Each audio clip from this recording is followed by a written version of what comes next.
Bem-vindos nós falando nisso nesse canal YouTube com uma pergunta dupla, uma pergunta muito importante assim para entender a psicanálise, entender assim peculiaridades, né, da maneira do Lacan pensar, né? Rafaela Vestre: Christian, você poderia falar sobre a poesia? Você acredita na poesia de uma escuta analítica? Qual a relação da poesia e da psicanálise? 8 Flávio Cali Fi 8. Oi Dunker, geralmente utilizo algumas poesias, frases feitas e teorias já existentes em minha terapia. Qual o limiar entre elas e me ilustrarem e me afastarem de eu mesmo na sessão?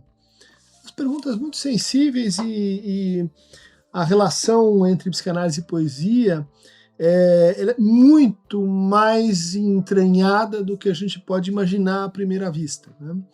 Tem temas, tem assuntos em que a gente tem uma relação de conexão, né? Em que uma coisa conversa com a outra, você tem áreas ou campos em diálogos. Mas no caso e aqui eu vou começar a introduzir uma diferença importante, né? Do poema, da poesia e da poética, a relação é intrínseca, né? Ou seja, o que a gente faz a partir de uma definição elementar, né, que a gente escuta, né? Mas o que caracteriza essa escuta, né, enquanto um procedimento em que a gente vai escutar aquilo que o sujeito não está claramente escutando e que ele não percebe que ele está dizendo para o outro, e ele não alcança do ponto de vista dos efeitos do que ele diz sobre ele, sobre seu desejo, sobre sua subjetividade. Então, a novidade, vamos dizer assim, a novidade radical que o Lacan vai trazer ao redefinir a psicanálise, ao, no fundo, exagerar, né, apontar verticalmente para essa relação entre a linguagem e o inconsciente, é que a nossa escuta ela tem uma estrutura poética. O que a gente faz, né? E aí já vem o primeiro tópico da nossa conversa, né? Que é a ideia de que a poética, né, é, no fundo, uma invenção aristotélica, né, vem do poiesis, né, poien, do verbo poien, que quer dizer fazer. A poética não tinha que ver com beleza, em princípio, né, mas como produzir certos efeitos. Como produzir certos efeitos no teatro, na literatura, na prosa, na relação musical, né? A gente poderia dizer assim, isso tudo tinha que ver com esses termos que o Aristóteles vai agrupando para pensar como faz, né? Como faz isso que começa numa oposição, né, que é o poeta que vê o futuro, como o profeta, e o historiador que vê o passado. O poeta que fala, né, sobre o que ele está vendo à sua frente, e o historiador que escreve sobre o que ele testemunhou ou que ele compilou. A gente tem 4 conceitos chaves, e todos eles, vocês vão ver, têm uma afinidade direta com a psicanálise, né? O primeiro deles é o conceito de mito, mitos, que tem que ver com o quê? Com o enredo, né? com aquilo de que se fala, né? Com a história, né? Com a narrativa, né? O segundo é a ideia de mimesis, ou seja, de que aquilo vai, de alguma maneira, produzir uma parecência, uma semelhança, um como se, uma versão do que se deu, né, do que do que queremos que seja, né? Então, mitos, né, o mito individual do neurótico, mimesis, tem que ver o quê? Com recordar, repetir, atualizar na transferência, né? Todos esses conceitos. O terceiro conceito muito importante é justamente a estesis, ou seja, dali virá uma teoria dos afetos, né? Como que a gente produz certos afetos, como a gente manipula certos afetos.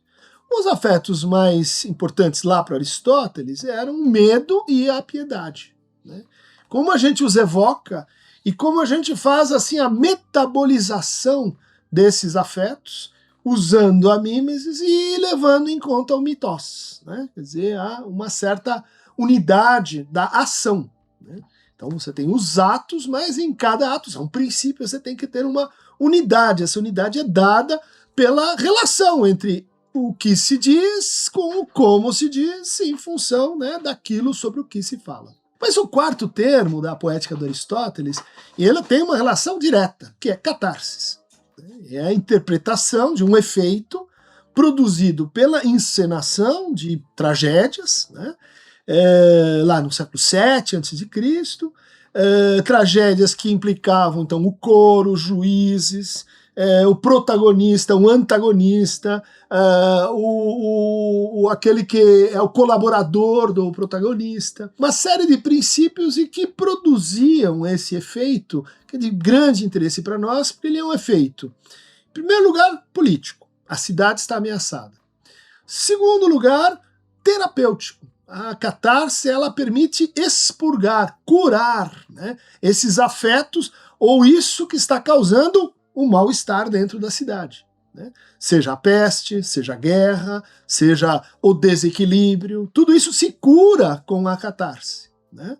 E o terceiro elemento é que a catarse, ela implica uma espécie de aprendizagem, ou de revelação, ou de choque, ou de impacto transformativo, né? E o que a gente poderia chamar de, assim, uma tradução possível para catarse é clarão, né? É revelação, que é o que, quando a gente assiste uma peça de teatro, é aquele momento do tchan, do suspense, da revelação, em que você vai acumulando tensões, e essa tensão ela se resolve de alguma forma. Os quatro elementos têm uma paridade direta com a experiência psicanalítica, com a transferência, com a elaboração, a Durcharbeiten, com as sensações de afeto, a mobilização de afetos, né, o poder transformativo dos afetos, e a catarse, né, que é esse reviver junto com, relembrar, atualizar, e isso remove os sintomas. Vamos lembrar que antes de chamar a psicanálise, o Freud desenvolveu um método com o Breuer, que era o método catártico. Ele sempre faz a história da psicanálise dizendo, olha, eu comecei com o método catártico. Eu hipnotizava, eu mandava ordens, eu pedia para o paciente lembrar o que ele não estava conseguindo lembrar, e isso vinha. De onde vem esse uso? Bom, o Freud tinha uma noiva chamada Martha Bernays, que tinha um tio, Jacob Bernays, que era um estudioso, né, do idealismo alemão, do romantismo alemão, e que diz para o Freud, olha, aqui tem toda uma teoria Nietzsche, Schopenhauer, em torno da o que é estética, o apolíneo dionísico, e ali a gente já está descobrindo que tinha um conceito-chave que os românticos estão recuperando, que é o conceito de catarse. E essa dica o Freud pega e diz, então vou pegar o método, né, semiológico de produção artificial de sintomas do Charcot e vou usar isso como método terapêutico. Tá inventado o método terapêutico. Depois tem a catarse. A catarse ela não é assim completamente afastada, tanto que o Ferenczi vai falar em neocatarse. Ela permanece como assim os objetivos, o que ela produz. A gente precisa entender como ela faz isso. É um grande enigma para os clínicos em geral, para a psicanálise em particular, que é assim, como é que a gente cura? Né? Qual a diferença entre elaboração e sugestão? Né? Qual a diferença entre educação e trabalho elaborativo psicanalítico? O Freud chega a falar da psicanálise como uma pós-educação, mas essa diferença ela precisa, né, mobilizar isso aqui que a gente apresentou, né, a poética, né, o como fazer.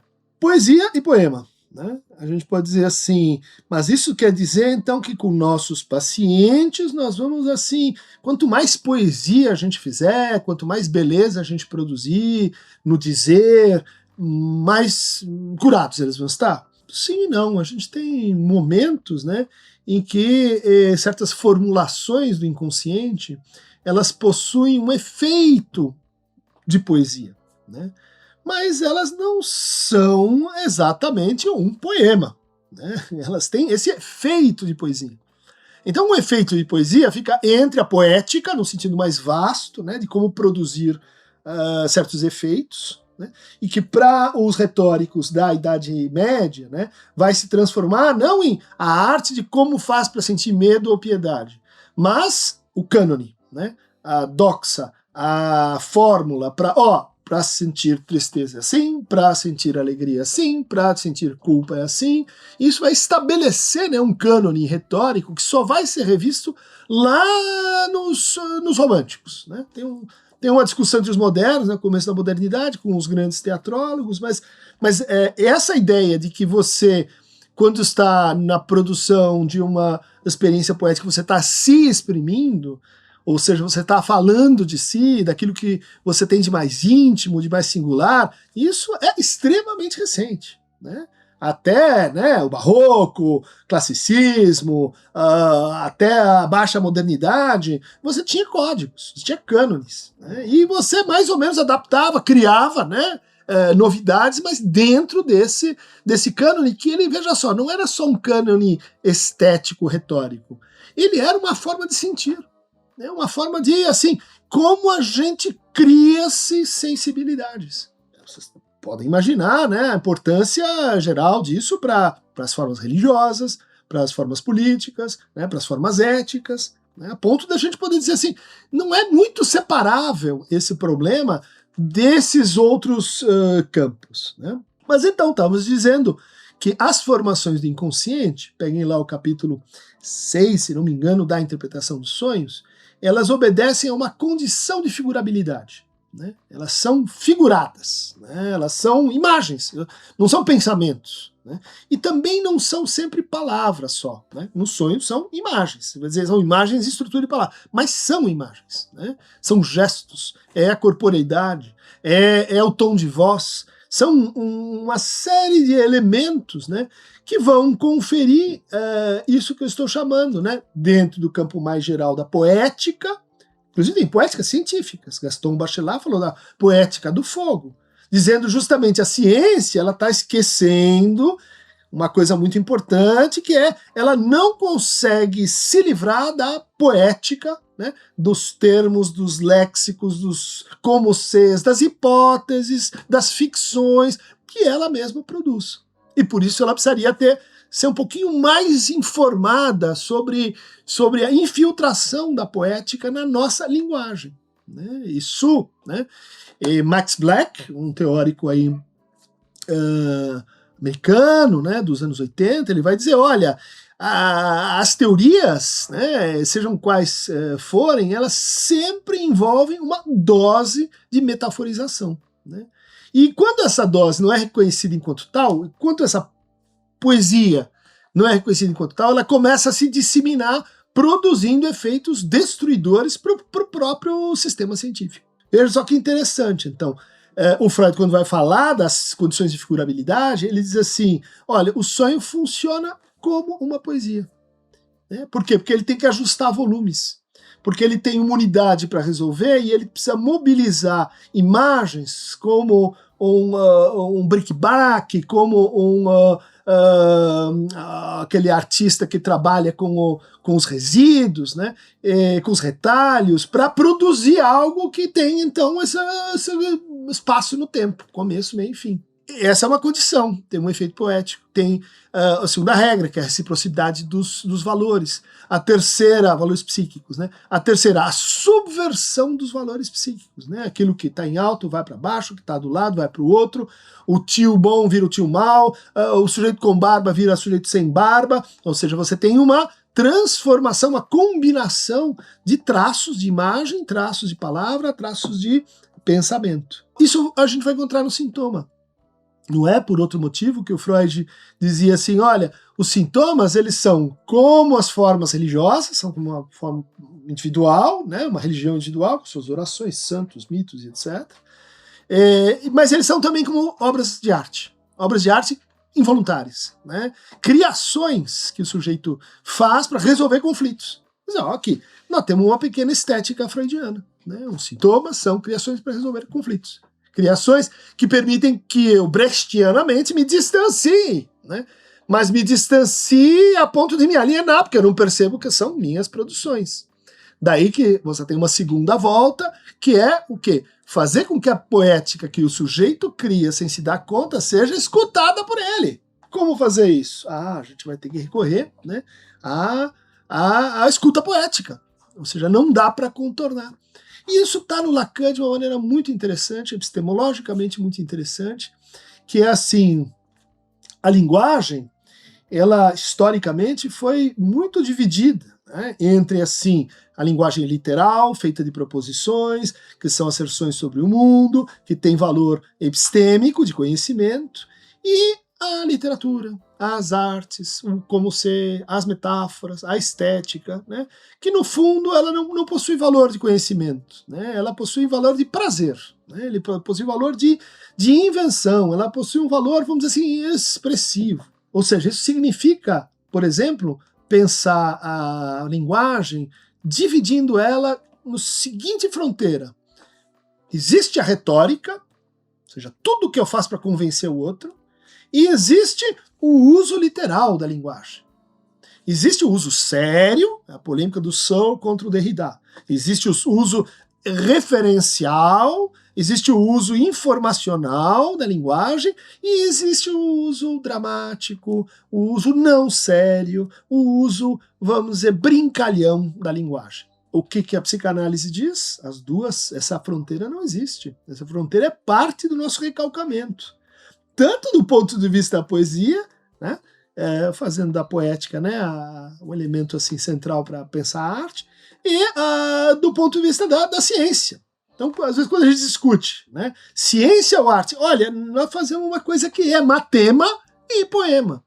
Se justificar, né, apresentar razões, motivos, tornar isso público e, ao mesmo tempo, singularizar, né, individualizar, tornar aquilo, vamos dizer assim, uma experiência única, não repetitível. E isso tem que ver com a criação, né, poética, ou isso tem que ver com o efeito de poesia.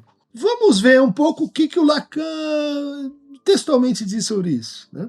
Quando digo nenhum poeta, é porque poderia ser uma definição do estilo poético, dizer que ele começa na metáfora, e que ali onde a metáfora cessa, a poesia cessa também. Ou seja, lembra, o sintoma tem uma estrutura de metáfora, né? Mas a metáfora, então, é uma coisa da estrutura da linguagem. Então, se o sintoma tem estrutura de metáfora, ele vai juntar as duas partes, né?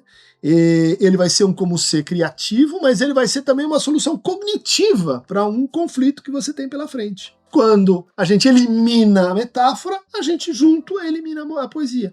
Isso não quer dizer que toda a poesia tem que ser feita em metáforas. Como o trabalho aqui, né, do Fernando Paixão, Antologia do Poema em Prosa, né, mostra, a gente não deve associar, né, a poesia com aquilo que a gente aprende na escola, né, que é basicamente o quê? Verso, né, estrofe e rima.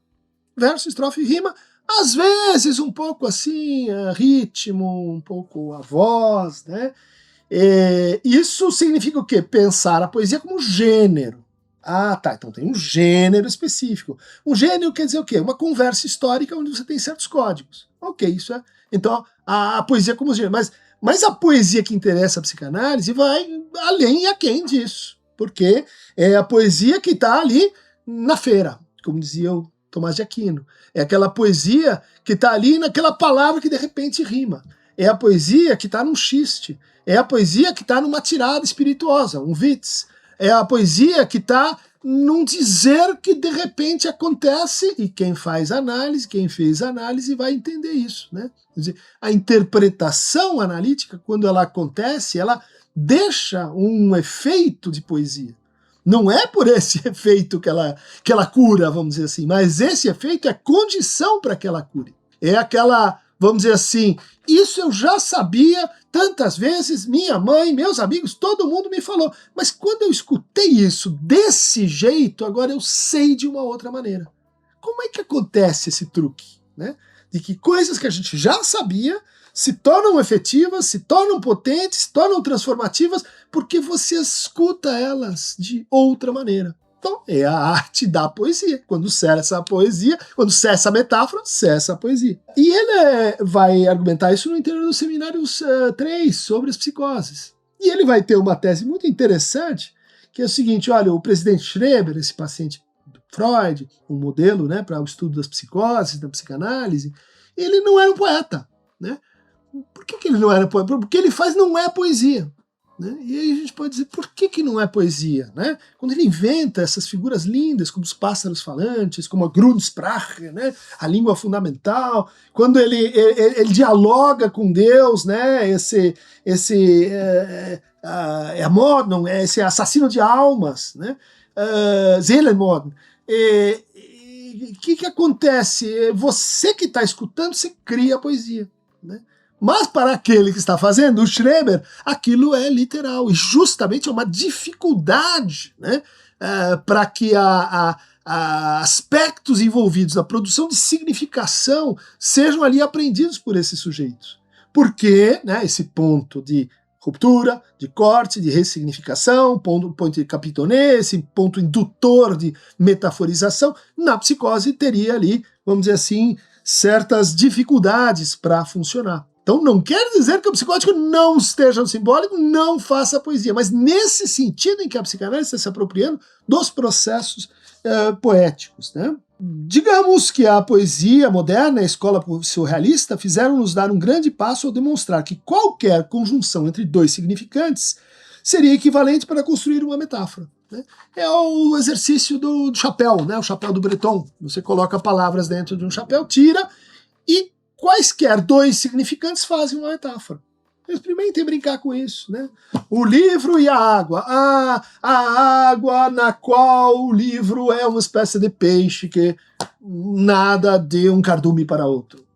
Qualquer um faz poesia, e isso é muito interessante, porque nos conecta com o mundo da criança, né? Quando a gente percebe que entre dois tem um mundo. Né? Que entre dois significantes, as conexões elas podem ser feitas de forma informacional, literal e etc. Ela pode até visar isso, mas o efeito, a função poética, ela ultrapassa as intenções daquele que é falante. E aí a gente chega no Jacobson, né, que é de onde o Lacan vai tentar derivar a sua função poética. Né? E o Jacobson tem essa ideia, olha, vamos olhar para a comunicação. Tem o emissor, tem o receptor, tem o canal e tem o meio, né? Tem o código e tem o meio. Quando eu estou assim, enfatizando a relação entre emissor e receptor, eu estou numa função da linguagem chamada de função fática. Né? Quando eu estou enfatizando, né, a informação que eu quero que o receptor tenha, eu estou na função referencial. Quando eu estou na função de expressar, bom, a função expressiva, eu tô tomando como referente a minha própria subjetividade, as minhas próprias intenções. Mas eu posso também ter aquela função que é a função metalinguística, ou seja, quando a linguagem fala sobre a própria linguagem. E daí você diz, a função poética ela tem um nexo com essa função de loop, né? de tensionamento do código, né? Entre código e mensagem, entre mensagem e código. Então é nesse tensionamento, nessa volta, nesse feedback, né? Nesse retorno da linguagem sobre ela mesma, que a gente produz efeitos poéticos. Um bem simples é de um poeta místico alemão, Silésios, que tinha dísticos, né? Um deles muito conhecido é uma rosa não tem porquê. Uma rosa é uma rosa. Você vai dizer, por que isso é poético? Né? Porque, de certa maneira, a primeira rosa não é a segunda rosa. Porque leva a gente a perceber a desidentidade do significante em relação a si. Que leva a gente a corromper essa ideia de uma rosa existe por um porquê, é para ficar bela, é porque ela está num jardim, isso é como o quê? Como um certo uso desse significante, antecipa sentido imaginário. O que a função poética faz? Ela corrompe essa antecipação de sentido, criando uma ligação relativamente inesperada. Então, a metonímia e a metáfora são as duas operações gerais da linguagem, e elas são o quê? Figuras poéticas da linguagem.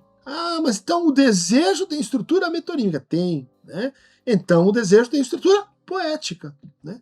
Não é poema, né? O poema é codificado, canonizado, verso, rima, né? Oposto à prosa, é poética, mas é poesia. Daí pergunta para o Lacan se ele é poeta, e ele diz, não, eu não sou poeta, eu sou poema. Por que ele diz eu sou poema? Né? É porque ele está olhando para a linguagem diante de um problema, né? Que assim, tem a linguagem formal, a lógica, a topologia, né? Tem esse livro muito interessante, Busserot, né? O risco da topologia e da poesia, onde ele vai trabalhar como essas duas coisas elas são as duas faces de uma mesma banda de Moebius, dentro da teoria, dentro da clínica, dentro da prática lacaniana. Então, eu não sou poeta. O que ele quer dizer? Não sou, como psicanalista, alguém que fica assim, falando das minhas elucubrações, expressando as coisas que, enfim, eu poeticamente tenho. Porque quando a gente ama, a gente faz poesia. Então, já que a transferência é amor, ela é um indutor de efeitos de poesia. Mas não é essa a posição que a gente quer, né? Não somos nem nós os poetas, e nem, às vezes acontece, mas e nem queremos fazer dos nossos pacientes poetas, né? Aí tem essa mitologia de que, no fundo, a análise vai levar o sujeito para a sua libertação criativa, para se tornar-se um grande poeta. Dá para entender, porque na medida que você retira o recalque, você precisa de outras soluções, e a sublimação é uma outra solução disponível. Mas essa é uma solução contingente, às vezes acontece, às vezes não acontece. Mas aí você tem esse nível da linguagem propositiva, né? E tem o nível da linguagem corrente, tem o nível do discurso, tem o nível do dizer. Dizer é uma... dire et dit, o dizer e o dito, né? São conceitos que ele vai introduzir na psicanálise mais ao final da obra, quando ele vai se aproximando retomando uma coisa que ele, ao longo de todo o ensino, né? Mas ali ele vai tentar formalizar, pensar regradamente, né? Esse efeito da poética ou da poesia, nesse sentido que a gente está tentando aqui esclarecer. Bom, essa escuta poética, né?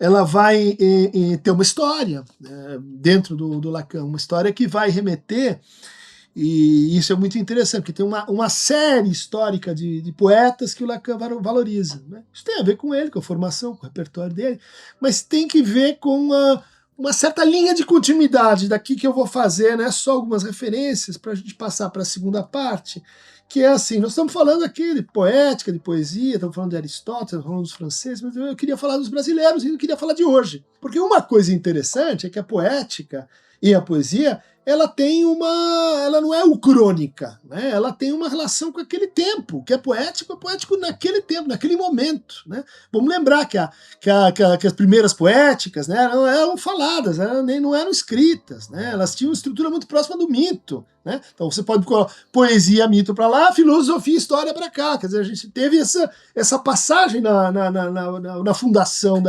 da filosofia. Mas então, estava falando de como tem um fio, né, que vem do Aristóteles, então está lá no Lacan, a valorização das tragédias, a ética da psicanálise e a ética trágica. Tragédia, ela está próxima do poético, vamos para ser rápido, né? Mais próxima do poético do que do histórico, do filosófico lá para os gregos, né?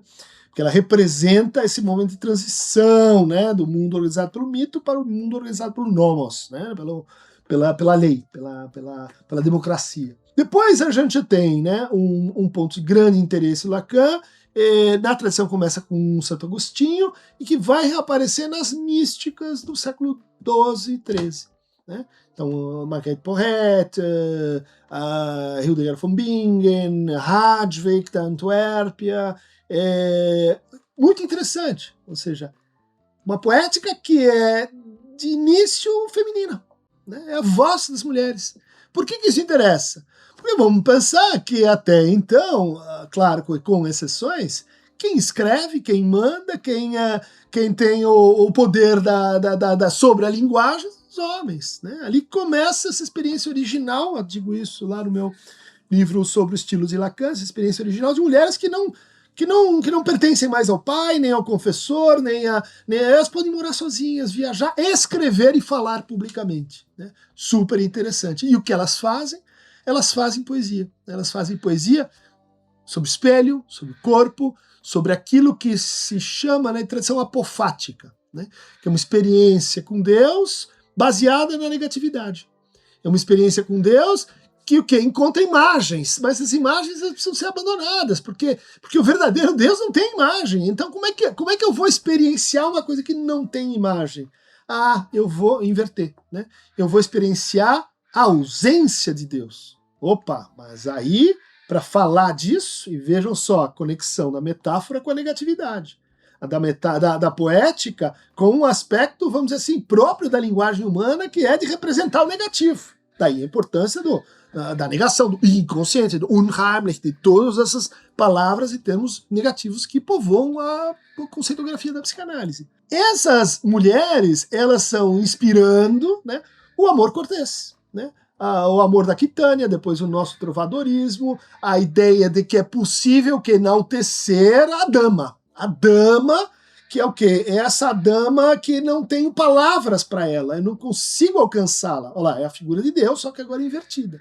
Essa dama é o que vai levar no seminário 7, né, a ideia de elevar o objeto à dignidade da coisa. É a coisa, é o infalável. O místico é o infalável.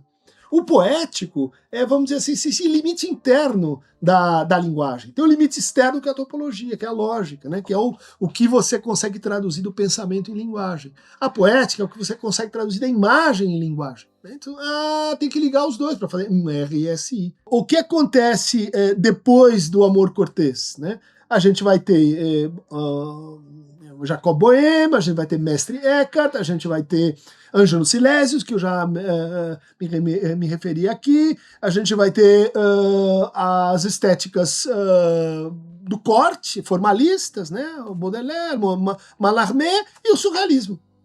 Ou seja, o Lacan, ele se forma em meio a uma estética, uma poesia específica, que vai aparecer, então, extremamente assim, citada do começo ao fim da obra, né? René Char, Aragon, Paul Éluard, os poetas surrealistas, né? E que são, então, um braço do Lacan, e o outro braço que vai remeter ao Gôngora também, né? E outro braço é essa tradição das místicas, do desafio poético com falar da linguagem ali nos seus limites, né? Naquele ponto, né, de litoral em que falta saber para que esse gozo se inscreva. Bom, então acho que vocês estão vendo aqui como a relação da psicanálise com a poesia, ela é tão extensa, ela é tão longa, ela é tão cheia de conversas históricas, lógicas, formais, né? Ela está tão entranhada na teoria do gozo, né? Da teoria do amor, na teoria da angústia. Não é por outro motivo que o Lacan cita poetas, né? Eu acho que fiz uma pesquisa sobre isso, acho que tem 2 seminários onde ele não cita nenhuma poesia, né? Não trabalha, inclusive, né, criando conceitos a partir de efeitos poéticos da língua. A maior parte dessas lacanagens, Latusa, né, Saint-Thomas, La Chose, a coisa, são o quê? São invenções poéticas. Lalande, são invenções poéticas. São, às vezes, como ato falhos, rimas, né? Lacan tem, acho que 378 neologismos. Né? Bom, eu queria atentar para um efeito confirmador dessa ligação, que é o seguinte, né? Hoje, no Brasil, a gente assiste uma expansão, né, da psicanálise, especialmente da psicanálise lacaniana. Então são muitos grupos de estudos, é muita gente fazendo transição de carreira, são muitas instituições, muitas escolas, né?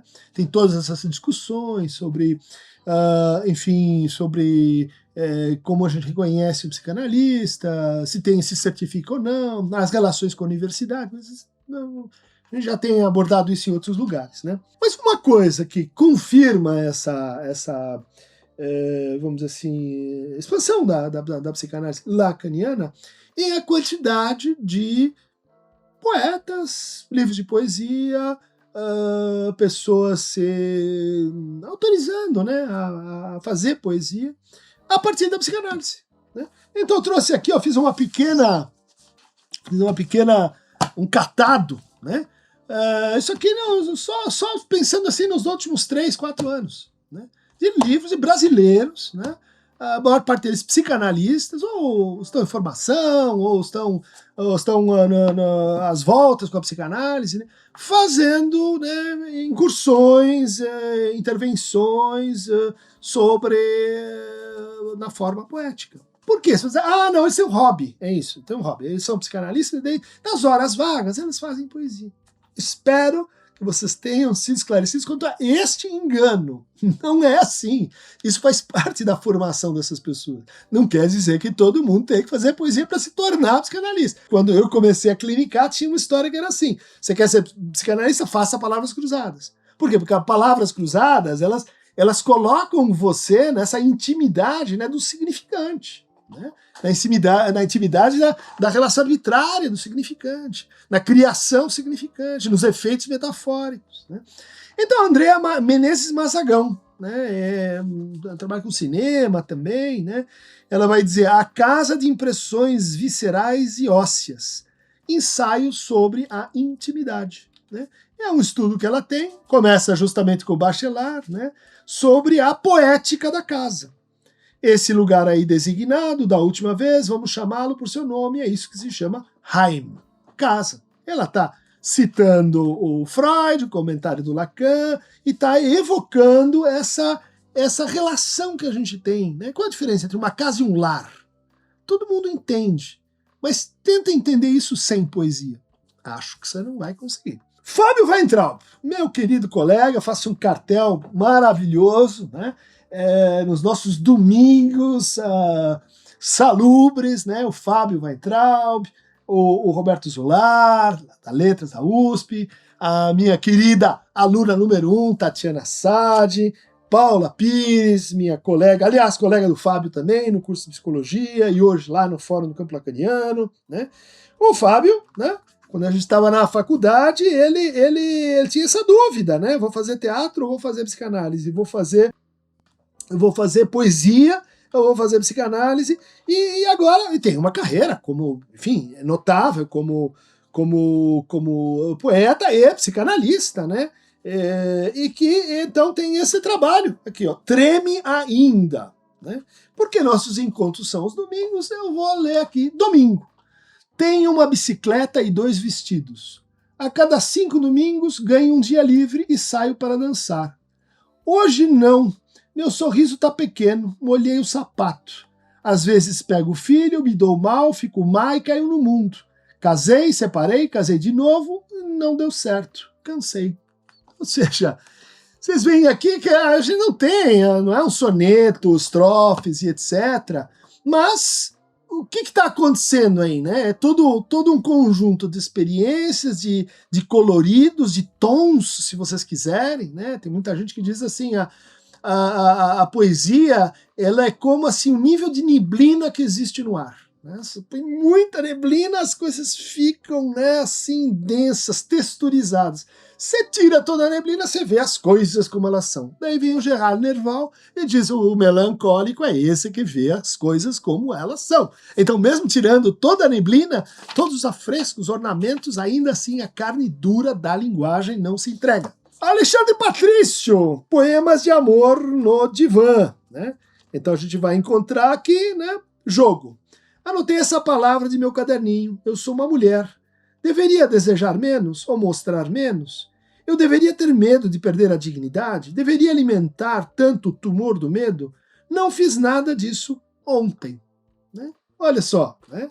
Como a poética tem que ver um diálogo aqui com a condição, né, da feminina, a condição da mulher no nosso momento. Você pode fazer um ato político com isso. Né? Você pode dizer, isso aqui é uma declaração para que aqueles que não conseguem escutar as novas vozes das mulheres, talvez eles consigam desse jeito. Talvez nós consigamos inventar, né, um novo amor, como dizia o Rimbaud, a partir de uma outra relação com a linguagem, que é o que a gente espera de um analisante. Mínimo, outra relação com a linguagem. respeito pela linguagem. Não imagina que a linguagem é assim, você pôs para fora o que está dentro da sua cabeça. Não, você é falado pela linguagem. Por isso você não é poeta, é poema. Porque antes de você nascer, você foi escrito, né? O seu nome foi dado pelo outro. E, em geral, o seu nome tem que ver com alguma história poética. Faça essa pergunta e você vai ver. É porque era Natal, é porque era meu avô, e eu lembro dele, e é você, mas é ele, é uma homenagem a ele, é como ele.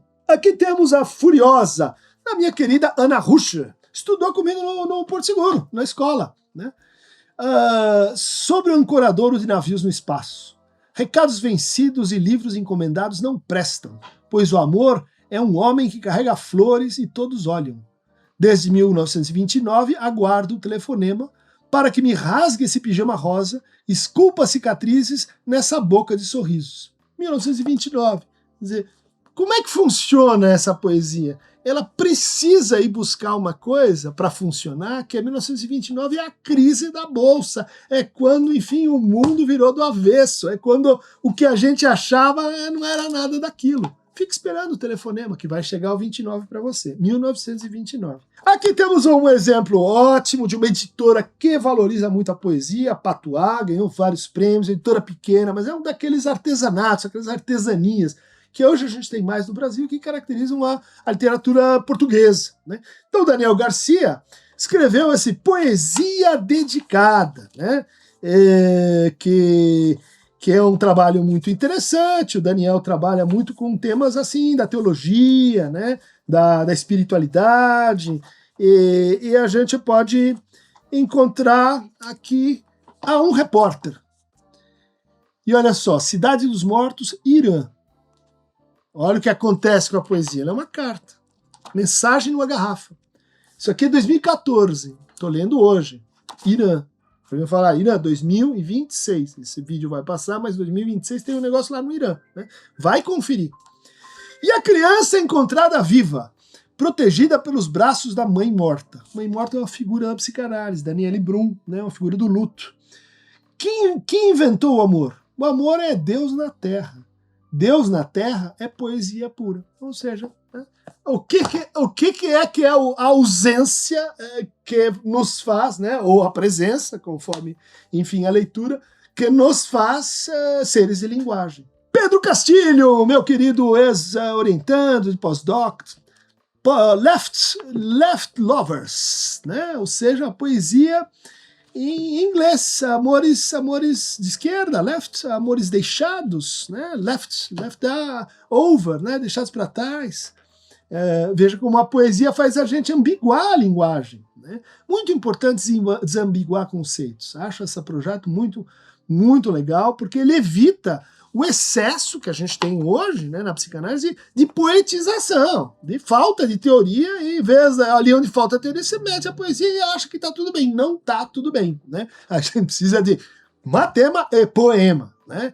Poema sem matema sem poema vai dar ruim, né? Por quê? Porque perdeu o core da coisa. O core da coisa é o confronto, né? That's it. A cooling wind in the hot summer in Florida. In the deserted streets of the open city where we walk, in an endless night that you can find a place to rest. Ou seja, um lugar para descansar, um acostamento na vida, uma paralela do cotidiano, né? Um lugar que de repente a gente encontra, é a poética do lugar, um lugar que a gente acha na análise. Quantos anos, às vezes, a gente passa para que se invente um lugar, para que a pessoa se aproprie de um lugar, para que ela se perceba num lugar, para que ela sinta o lugar onde ela está, né? Ou seja, essa ideia de que nós estamos ali onde nós estamos não é referencial, gente. Não é porque esse corpo, matéria de carbono, está aqui nesse lugar que eu estou nesse lugar. Estar no lugar é um acontecimento poético, né? Ah, não, é verdade. Então você só tem casa, senão você não tem lar. Cláudia Mascarenhas, lá da Bahia, que trabalha com crianças autistas, e ela também tem, ó lá, seguindo aqui a nossa lógica, um poema chamado A Casa. A porta foi aberta, sem vento algum. Ninguém mais a aguardava em sua morada.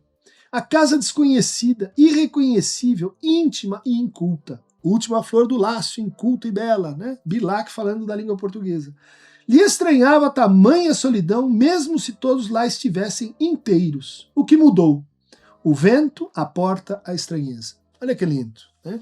Na questão textual, a porta é um significante altamente simbólico, né? Em todas as análises. Eu sonho com a porta que abre, a porta que fecha, a porta entreaberta, a porta que bate.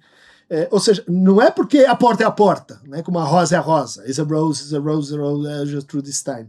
Não, é porque a porta ela tem tamanha valência, ela tem tantas piruetas que ela aglutina essa ambiguação, né? Ela contém dentro de si um sistema, né?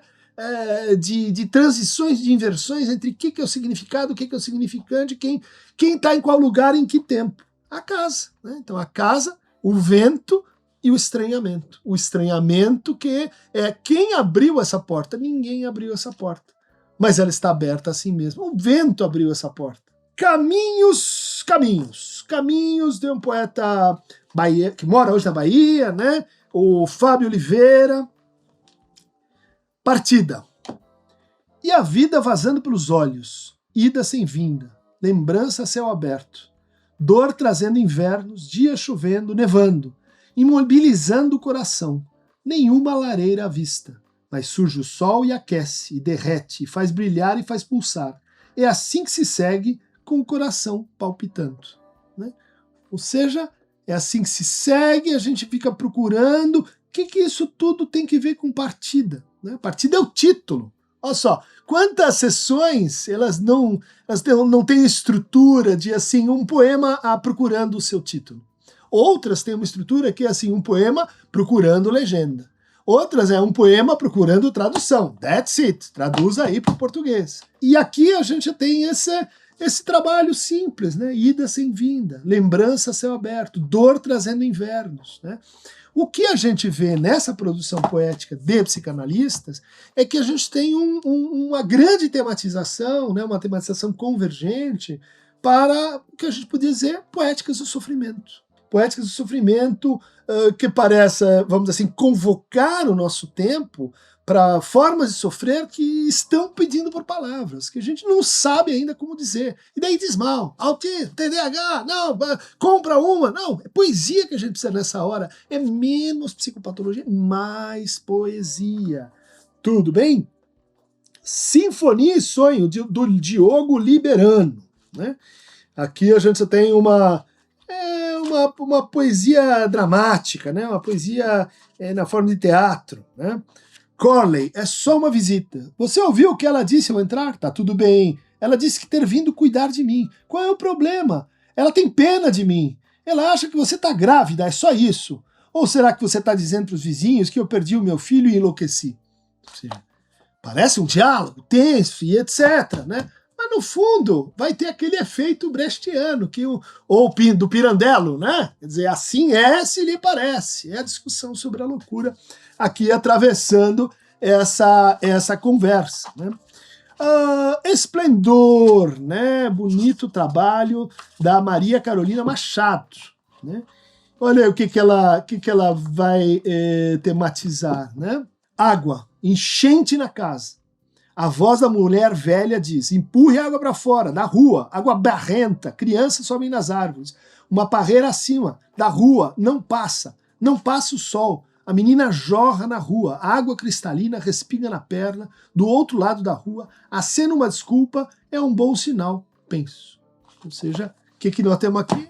Tragédias enchentes, né? Mariana, as enchentes no bairro do Pantanal, aqui em São Paulo, são as enchentes em Minas, as enchentes periódicas em Petrópolis, as enchentes em Rio Grande do Sul, que, aliás, o prefeito recebe dinheiro e não usa para consertar. Alô, conserta as bombas, porque daqui a pouco vem outra bomba na sua cabeça. Bomba d'água, eu estou falando, né? Baleia, Felipe Bier Nogueira, né? Aqui temos pois é assim no vento que escorre o concreto, que a gente dá conta que nossa decisão já faz tempo. E recordar, isso sim é sério, recordar a estrada é um tiro certeiro no olhar que põe a gente mudamente a chorar. Olha que efeito de rima, um efeito de rima falando do quê? Do choro, né? Da tristeza, da nossa capacidade poética de sofrer. Sérgio Medeiros, Porto do Pantanal, né? Aqui nós temos um outro tipo de poética, né, que é a poética do aforisma, né, a poética do dístico, é a poética daquele que ganha o haikai, né, por nocaute, não é por pontos. Né. Abundam no pântano as cascas de ovo, abundam também corichos rumorejantes, e um deles é uma meia-lua, entre duas lagunas e memoriais invisíveis. Bem visível é a abertura do marsupial, tipo canguru, o cativante sorriso da folha terna à luz crepuscular.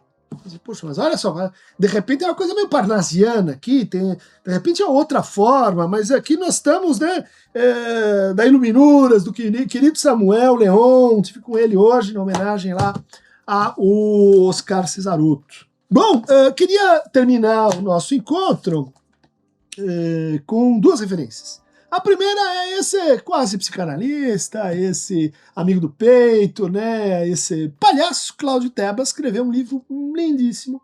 Recomendo você que quer introduzir o seu filho, né? E a sua criança a lembrar, né? Da sua infância poética. Cláudio Tebas, Coisas que a gente sente e a duração das coisas, né? Um livro sobre a infância que resiste em nós. Em cada folha parada tem sempre um vento dormindo. Ao vento do que a gente falou. A inveja é uma festa ao avesso. Ou seja, a inveja é sempre avarenta, né? O avesso da inveja é a festa, né? Que você dá para os outros, você vai e partilha. É uma alegria que errou de endereço, a inveja, né? Fé é esperar que chova no deserto. Esperança é manter o guarda-chuva perto. Paz é ter sombra em tarde de verão. Culpa é ver na sombra uma assombração. Né? Assombração é a palavra que o Mário de Andrade queria para traduzir o recalque, né? O conceito de recalque no Freud. Frustração é um tombo entre o que a gente quer, mas a vida não. Raiva é a dor do tropeção. Ou seja, está aqui, né, um exemplo da poética dos afetos, né, da poética mais simples, mais miúda, né, é aquela poética que tem a sua força, né, olha só, a casa, a infância, a porta, o vento, né, o que a gente vai esperar discutir aí na Flip desse ano, que homenageia Euridice Fontella, né, Transposição e Teia, né, dois trabalhos muito bonitos, né, que é uma poeta aí dos anos 80, né? Vamos dizer assim, um pouco contemporânea dos marginais, poetas marginais, né? Cristina César, né? O Caio Abreu, né? Questões. A. O fruto arquitetado. Como o sermos? B. Difícil o real. O real é fruto. Como através da forma distingui-lo. C. Aguda a luz sem forma do que somos. Como sem vacilações vivê-la. Questões, né? Então a gente tenta mostrar, né, nesse livro aí que deve sair, Lacan no Brasil, como o lacanismo ele é bem recebido, está estabelecido hoje aí nas universidades e na cultura brasileira, também por algumas contingências, né? Entre elas o fato de que o Brasil está saindo, né? Ali quando Lacan chega, o Brasil está saindo de um período autoritário, né? Da ditadura militar, e estão reemergindo vanguardas, né? Os neoconcretos, a poesia marginal, a poesia de testemunho, né? A prosa, né, da experiência da escrevivescência, né, da Conceição Evaristo, da Maria Carolina de Jesus, tudo isso tem que ver com o que chega lá um tipo de psicanálise que diz assim, nós precisamos de outra linguagem, nós precisamos de outra linguagem para o real. E a linguagem que melhor capta, né, o real é essa que cruza a poética com a matemática, o conceito com o bem-dizer, a proposição com a verdade em estrutura de ficção. É isso aí. Espero ter feito assim uma palha e ter deixado claro que isso aqui não dá para um falando nisso. Já foi comprido, longo, mas é porque a conversa é intrincada e vale a pena. Vem para a poesia. Ô, Aquerota, vamos lá. Agora vamos começar a poesia completa. Hilda Hist. Hilda Hist, não? Por que não, rapaz? Muito libidinal? Não, que é poesia libidinal, né? É Nelson, Hilda, Ana Cristina, todo o pessoal do Balacobaco, a turma aqui da poesia brasileira. Se a gente quer fazer psicanálise brasileira, tem que escutar a poética brasileira.